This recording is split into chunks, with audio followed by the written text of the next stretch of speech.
Hey guys, Christian here with All Things Gear, and today I'm taking a look at the PreSonus Studio 68 audio interface. Now, PreSonus has long been a driving force in the audio interface world, and for good reason. It has released dozens of affordable, stylish, and great sounding interfaces that appeal not just to the home studio owner, but also to the more seasoned professional. Now, the company is back with two more offerings, the PreSonus Studio 28 and the Studio 68, the latter of which we're taking a look at today. Now, as mentioned, PreSonus has a long line of quality interfaces under its belt, so the Studio 68 has a lot to live up to. We've also reviewed other PreSonus products, like the Monitor Station V2, which scored excellently well and you can check out at our channel. Can the Studio 68 live up to the increasingly important PreSonus name? We put it to the test to find out. Alrighty, so here we have the PreSonus Studio 68. Now let's take a look at what's in the box. We've got some instructions here, or some, health and safety information. Basic packaging there. Let's see what's in here. Power supply, pretty standard stuff. There's a USB cable, looks like, and a little cable for MIDI and audio. Plug in the back, save on some inputs. And here we have the interface itself. Now let's try and open up this packaging and see. There we go, there it is. It looks quite nice, very sleek. There's a few design differences between this and the PreSonus Fire Studio project that I've been using for quite a while, but I like it. Put that off to the side, see what else we got in here. Oh, power cable. And there's nothing else. So that's pretty much all you'll need. We've got the interface itself, power cable, dongle for MIDI and audio it looks like, and a USB cable and a power supply. There we go. Now, the first thing you'll notice about the PreSonus Studio 68 is its design, and it looks quite good. It features a classic PreSonus aesthetic to it, boasting a brushed metal look combined with a nice dark blue PreSonus is known for. On the front of the interface, you'll find two XLR/TRS inputs, along with volume controls for the 4 preamps, a main volume control, and a headphone volume control. You'll also find 4 buttons which control phantom power, input monitoring, a mic line switch, and QAB for the headphone output.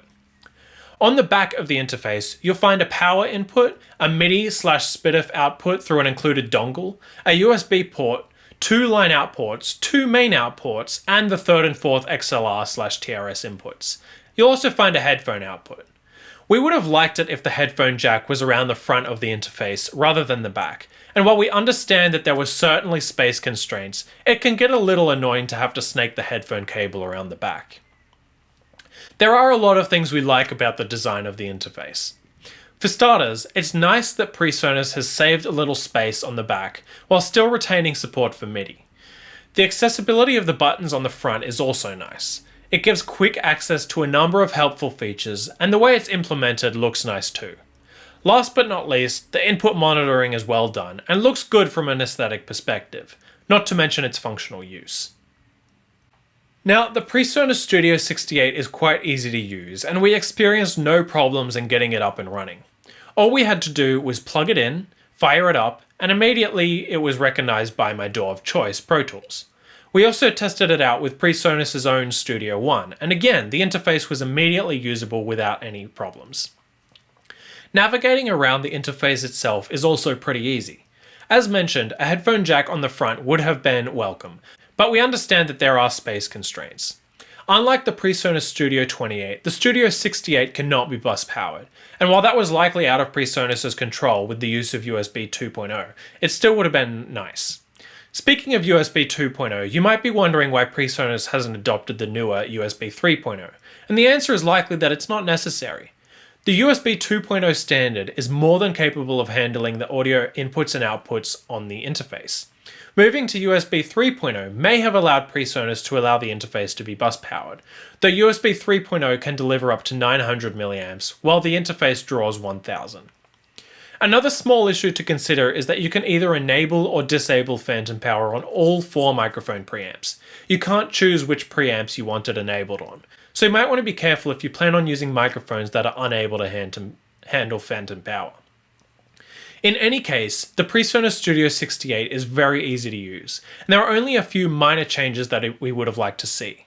If you've had any experience with using an audio interface before, the Studio 68 should be a breeze. And even if not, it shouldn't take that long. Now, design and ease of use is important enough, but it's irrelevant if the interface doesn't sound good. Thankfully, the PreSonus Studio 68 sounds great, though considering PreSonus's past, that was expected. The preamps, which are PreSonus's X-Max L solid-state preamps, are really quite transparent, which is exactly what you would want from an interface like this. We tried it with various percussion, guitar, bass, and vocals, and it was easily able to handle all of these situations without adding any noticeable color to the signal. That makes the interface very versatile, and when you only have 4 mic preamps at your disposal, versatility is an important thing to consider. The interface is capable of handling 24-bit, 192 kHz audio, which is nice but not all that surprising. We would expect no less from PreSonus. Perhaps unsurprisingly, PreSonus has hit a home run with the PreSonus Studio 68. The interface is well designed, easy to use, and it sounds great. It's an extremely versatile interface that should appeal to home studio owners and pros alike. Not only that, but it's relatively inexpensive too, coming in at $300, which is pretty good for a 6-input device with 4 mic preamps. The interface isn't perfect by any means, but it's a great start and an excellent option for those looking for an interface with $300 to spend. It's not without its competitors though. The Focusrite Scarlett 6i6 comes with 6 inputs as well, and is around $80 cheaper. Though, considering the fact that the Focusrite interface only has 2 mic preamps, we still think the PreSonus Studio 68 is the winner in this situation. Check out the description for a link to the written review as well as a link to buy the PreSonus Studio 68 interface. Thanks for watching. Again, my name is Christian DeLupa here with All Things Gear, and we'll see you next time.